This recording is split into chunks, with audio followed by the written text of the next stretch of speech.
이번 주 유통팔달 시간에 다룰 기업, 국내 화장품 대기업인 아모레퍼시픽입니다. 요즘 이 화장품 회사가 때 아닌 인사 논란으로 꽤나 시끄럽다고 합니다. 최근 임원과 이 팀장 인사를 단행했는데요.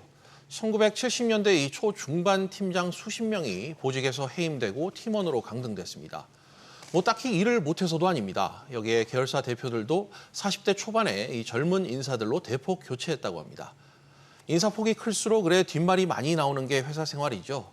일각에선 이 현재 30대 초반인 오노 3세 시대를 서둘러 준비하느라 이 과도한 물갈이 인사를 했다 이런 말까지도 나옵니다. 유통업계 출입하고 있는 박규준 기자와 관련 이야기 나눠보겠습니다.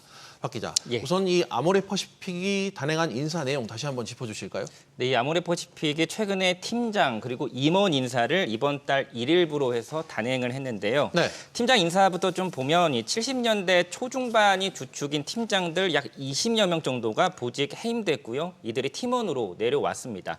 이 자리에는 이보다 좀 젊은 80년대생들이 많이 올라왔습니다. 예. 그룹 계열사들 대표 이 연령대도 확 젊어졌는데요. 이니스프리에는 최민정 대표, 에스쁘아에는 이현정 대표, 코스비전에는 유승철 대표가 새로 선임이 됐는데 이들 모두 70년대생들입니다.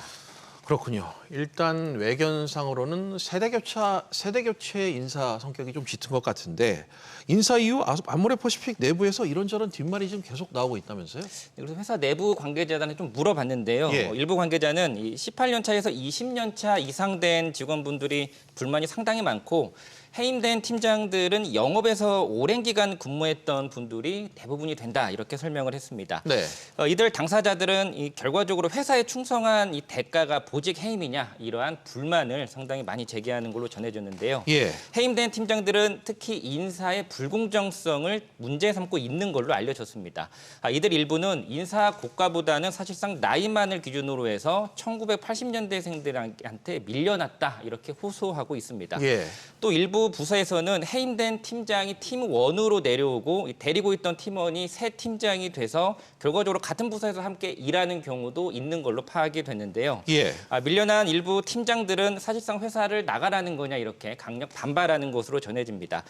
또 다른 한편으로는 저연차라든지 경력직 직원들을 중심으로는 이번 인사 개편을 반기는 그런 목소리도 들리고 있습니다.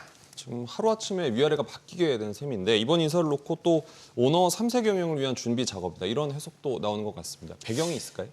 네, 이 아모레퍼시픽의 유력한 후계자는 이 서경배 회장의 큰딸이죠. 이 오너 3세인 서민정 씨인데요. 1991년생입니다. 아모레퍼시픽 럭셔리 브랜드 디비전 AP팀의 담당으로 일하고 있습니다. 그러니까 팀1으로 근무를 하고 있는데요. 예. 이번 인사에서 서민정 담당 4단으로 팀장 또 계열사 대표들을 교체해서 오너 3사의 경영 입지를 강화하려는 거 아니냐 이러한 해석이 나오고 있습니다. 네. 사실 나이로 봐도 새로 선임된 이니스프리의 최민정 대표는 1978년생이고요.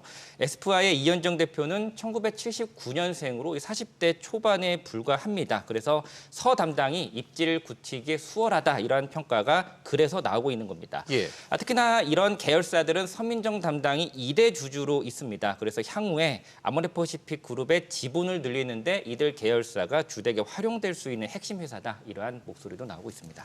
그렇군요. 그런데 이 최근 아모레퍼시픽 실적이 상당히 안 좋은 것으로 알고 있습니다. 그런 측면에서 좀 쇄신 인사 성격으로 볼 여지는 없을까요? 네, 긍정적으로 볼 여지가 충분히 있습니다. 하지만 지금 회사 내부 조직원들 사이에서는 위기 상황에 이 승계를 위한 사전 정지 작업을 하느라 내부 분열을 오히려 키우고 있다 이런 시각도 분명히 존재하는 게 사실인데요. 예. 실적이 안 좋은 거는 맞습니다. 실적을 좀 보면 올 2분기 아모레퍼시픽 그룹 차원에서 보면은 영업이익이 적자로 돌아섰고요.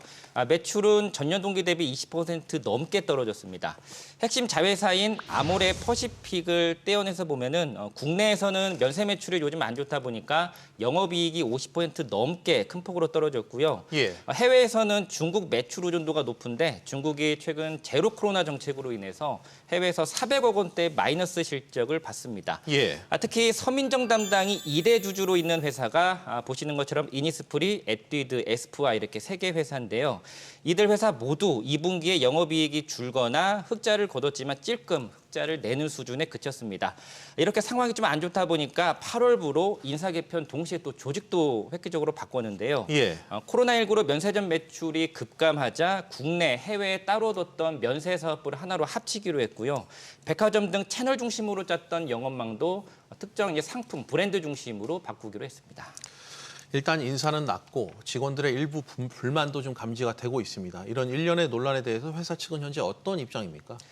네, 회사에 물어봤는데 우선 인사폭이 크다라는 평가, 이례적이라는 평가 자체를 모두 부인하고 있습니다. 예. 회사 관계자는 팀장 20여 명이 보직 해임된 게 전례에 비춰보면은 많은 것도 아니다 이렇게 말했고요. 전체 팀장이 수백 명이 되는데 지금도 70년대생 팀장들이 많이 있고 이전에도 80년대생 팀장들은 많이 있었다 이렇게 이야기를 했습니다. 네. 그럼에도 이번 인사 개편이 부각되는 건 창사 이래 처음으로 경영 주기를 1월에서 7월로 바꾼 게 영향을 줬다고 이렇게 설명했는데요. 예. 원래 비슷한 폭으로 매년 팀장들은 바뀌는데 이번에 연말이 아니라 8월에 인사 개편을 했기 때문에 이 사례가 좀 도드라졌다 이렇게 설명을 하는 겁니다. 네. 회사는 이번 인사가 소위 서민정 체제를 대비하기 위한 거 아니냐 이런 해석도 반박하고 있습니다. 사실 서민정 담당이 팀장으로 승진한 것도 아니고 아직 팀원 신분인데 경영 세습에 대비하기 위해서 지금부터 계열사 대표, 팀장을 모두 바꾼다는 건 좀 연결고리가 약하다. 회사는 이렇게 설명하고 있습니다. 네. 하지만 어찌됐건 회사로서는 현재 실적 부진으로 갈 길이 먼 상황에서 때 아닌 내부 인사 논란까지 겹쳤기 때문에 현재 곤혹스러운 처지가 됐습니다.